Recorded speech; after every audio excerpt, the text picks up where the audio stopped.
प्रणाम सब गोटे के। हम शालिनी झा अहाँ सबके बीच उपस्थित छी और एक अहाँ सब बजरंगबली के गीत सुनू और यह आशा के संग अहाँ सबके नीक लागे। धन्यवाद।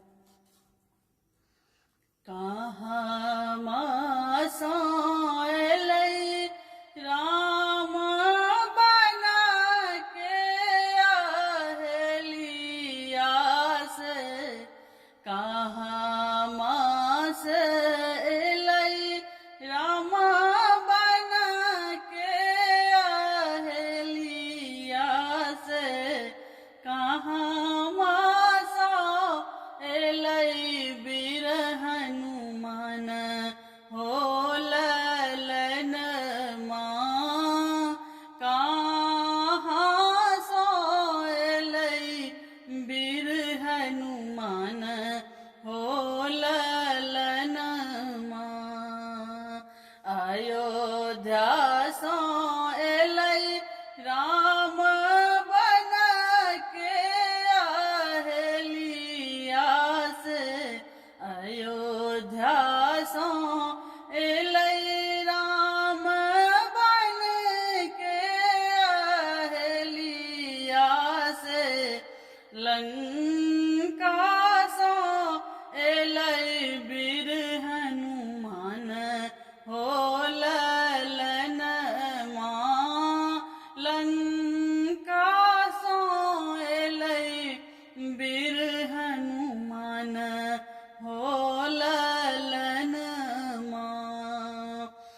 अशोक गाछ चढ़ी गेलै सीता मुख देखी लेलकै, अशोक गाछ चढ़ी गेलै सीता मुख देखी लेलकै, सुधी लाएलै वीर हनुमान हो ललन माँ, सुधी लाएलै वीर हनुमान हो ललन माँ।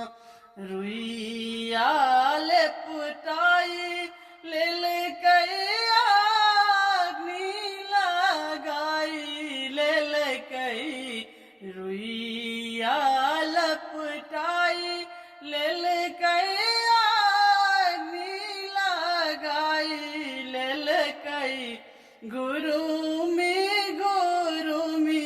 देल जराई हो ललन माँ, गुरुमी लंका जराई हो ललन माँ।